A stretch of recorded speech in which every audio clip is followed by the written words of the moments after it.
ರಾವು ಕಾಲ ಗುಳಿಕ ಕಾಲ ನೋಡ್ಕೊಂಡು ಬಜೆಟ್ ಮಂಡಿಸಿದ್ದಾರೆ ಅಂತ. ನಿಜ, ಈಗ ನಿನ್ನಂತೆ ಅವ್ರ ಮಾತು ಕೇಳಬೇಕಲ್ಲಪ್ಪ.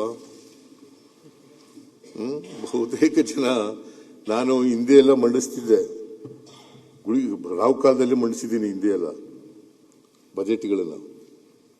ಈಗ ಈ ಸಾರಿ ನಮ್ಮ ಆಫೀಸರ್ಸ್ಗಳು ಮತ್ತೆ ನಮ್ಮ ಮನೆಯವರೆಲ್ಲ ಹೇಳಿದ್ರು, ರಾವು ಕಾಲದಲ್ಲಿ ಮಂಡಿಸೋದು ಬೇಡ ಸರ್, ಸ್ವಲ್ಪ ಮುಂಚಿತವಾಗಿ ಮಂಡಿಸಿ ಅಂತಂದ್ರು. ನಾನು ಅವ್ರ ಬೆಲೆಗೂ ನಮ್ಮ ಡೆಮಾಕ್ರಸಿನಲ್ಲಿ ನಂಬಿಕೆ ಇಟ್ಕೊಂಡಿರೋನು ನಾನು. ಕೇಳಪ್ಪ ಇಲ್ಲಿ, ನಾನು ಇವತ್ತು ಕೂಡ ರಾವು ಕಾಲ ಗುಳಿಕ ಕಾಲ ನಂಬಲ್ಲ.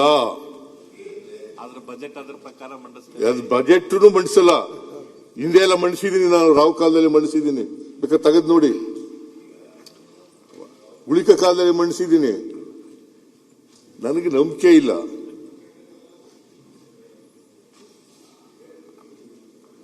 ಅವತ್ತಿನ ಪರಿಸ್ಥಿತಿ ಬೇರೆ ಇತ್ತು, ಇವತ್ತಿನ ಪರಿಸ್ಥಿತಿ ಬೇರೆ ಇದೆ. ಮುಂದಿನ ಬಜೆಟ್ ನೀವೇ ಮಂಡಿಸ್ಬೇಕಲ್ಲ, ಅದಕ್ಕೆ ಇದು ಕಾಲ ಎಲ್ಲ ನೋಡಿರೋದು. ಕಾಲ ಏನ ತಸ್ಮೇನ ಅದೇನೋ ಹೇಳ್ಬೇಕು, ಸಂಸ್ಕೃತ ನಂಗೆ ಬರಲ್ಲ. ಅದಕ್ಕೆ ಕಾಲಾಯ ತಸ್ಮೇ ನಮ.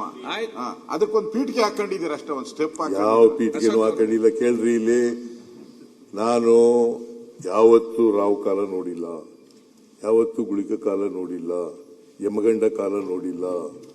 ಯಾವತ್ತು ಸೂರ್ಯಗ್ರಹಣ ಇದೆಯಲ್ಲ, ಯುಗಾದಿ ಹಬ್ಬದ ದಿನ ಯಾರಾದ್ರೂ ಮಾಂಸ ತಿಂತಾರೇನ್ರಿ? ಶಿವರಾತ್ರಿ ಹಬ್ಬದ ದಿನ ಮಾಂಸ ತಿಂತಾರೆ, ನಾನು ತಿಂತೀನಿ.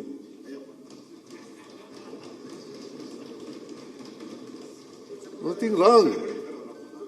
ಎಲ್ಲ ದಿನನೂ ಒಂದೇನೆ, ಹಬ್ಬ ಅಂತ ಮಾಡ್ತೀವಿ ಅಷ್ಟೇನೆ.